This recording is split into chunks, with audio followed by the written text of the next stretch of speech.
மக்களே இப்படி தான் வீடியோ எடுக்க வேண்டியிருக்கு. பேக் சைடாக என்னன்னு தெரில, இது விமானம் தெரியல சரியா. அந்த இதான் கோபுரம். 2 4 6 7 கலசம் இருக்குது. கள்ளழகர் இன்னொரு என்ட்ரன்ஸ் பார்த்துக்கிடுங்க. வால் பாருங்கள் எவ்வளோ பெருசு இருக்குது. வாங்க சார்.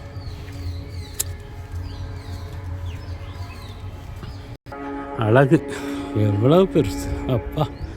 நான் இதை பார்க்காம மேலேருந்து எடுத்து தடவிக்கிட்டு இருந்தேன். மக்களே இதான் ராஜகோபுரம் பார்த்துக்கிடுங்க. அப்படியே உங்களுக்கு பணி செய்கிறதுல ரொம்ப சந்தோஷப்படுறேன். ஒவ்வொரு இதுக்காகவே 2 லட்ச ரூபாய்க்கு பைக் வாங்கினேன். ஒவ்வொரு கோயிலாக போய்ட்டுருக்கேன். இன்றைக்கி தான் வந்து இறங்கினேன். 3000 கிலோமீட்டர் சுற்றிட்டு ஸ்ரீசைலம் சொல்லி சிவன் டெம்பிள் போனேன். திருப்பதியில் ஒன்றும் கிடைக்கல, தரிசனம் கிடைக்கல.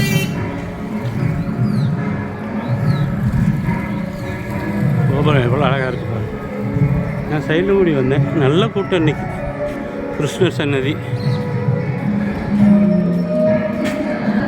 இங்கே இருக்கிறது. கிருஷ்ணர் சன்னதி வால் பாருங்கள் எவ்வளோ உயரம் இருக்குது. பா கோபுரம் எப்படி இருக்கு. ஆஹா முன்னாடி போயிடுவோம். இது ராமானுஜர் சன்னதி பார்த்துக்கிடுங்க. உள்ளே நுழைஞ்ச உடனே இருக்குது. ஃபோட்டோ எடுக்கலாமா என்னன்னு தெரியல. அடியேன்னு அங்கே இருக்கார். கோபுரம் பார்த்தீங்களா மக்களே. மதுரை வந்தீங்க இதை மிஸ் பண்ணாதீங்க. மீனாட்சி அம்மன் கோயில் போயிட்டு இதை மிஸ் பண்ணாமல் அறம்படை அவரையும் பார்த்துட்டு வில்வ மரம் பாருங்கள் ஃபுல்லாக தொட்டிலாக கட்டி விட்ருக்காங்க. நாராயணன் கோசாலையும் உள்ளே இருக்கு. உரியடி மண்டபம், திருக்கோயில் பிரசாத மண்டபம். ஆஹா என்ட்ரன்ஸ் எவ்வளோ அழகாக இருக்குது. காலத்தில் ரசிச்சுக்கிட்டு இருக்காங்க. அருள்மிகு கள்ளழகர் திருக்கோயில் கல்யாண மண்டபம். எவ்வளோ அருமையான கோபுரம் பாருங்கள். சிற்பம் பாருங்கள். சிற்பம் ஃபுல்லாக பெயிண்ட் அடிச்சிருக்காங்க. இதில் என்ன ஸ்பெஷல்னால் எந்த கெமிக்கல் பெயிண்ட் யூஸ் பண்ண மாட்டாங்க. இது ஃபுல்லாகவே இதுதான், ஆர்கானிக் தான். உரியடி மண்டபம். நான் இதை ஃபஸ்ட் டைம் வரேன். நாள் முழுவதும் அன்னதானம் சாப்பிட்றோன்னு இன்னைக்கு. அழகு அழகு அழகு. சிற்பம் நானும் பாருங்கள் எப்படி இருக்கு.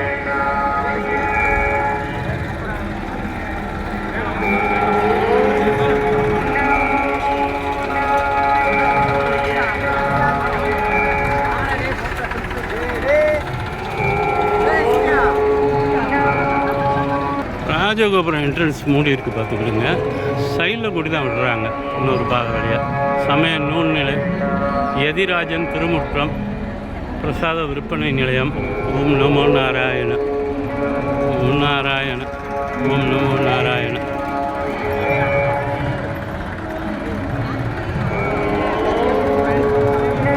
பின்னாடி பேக்ரவுண்ட் பாருங்கள். மலை நல்ல பெரிய மலை, சும்மா சின்ன மலையெல்லாம் கிடையாது. எப்படி ஒரு மேலே 3 கிலோமீட்டருக்கு மேலே தான் மேலே கோயில் இருக்குது. அதுக்கு மேலே 3 கிலோமீட்டருக்கு மேலே ராக்காய் அம்மன் திருக்கோயில்னு ஒன்று இருக்குது. அற்புதம் இல்லையா? ஓம் நமோ நாராயண. அடியேன் பணி சிறக்க அடியனுக்கு ஏதாவது சப்போர்ட் பண்ணி விடுங்க. பண உதவி வேண்டாம், சப்ஸ்கிரைப் மட்டும் பண்ணுங்கள். பணத்துக்கு நான் சம்பாதிச்சுக்கிறேன். நான் இது வந்து பெருமாளுக்கும் இப்போ பெருமாளுக்கும் ஆண்டாள் நாச்சியார் தாயாருக்கும் சமர்ப்பிக்கிறேன். நீங்கள் என்ன கொடுக்குறதா இருந்தாலும் ஆண்டாள் தாயார் ஒண்டியில் போட்டுருங்க. நன்றி மக்களே, நன்றி. அடியேன்.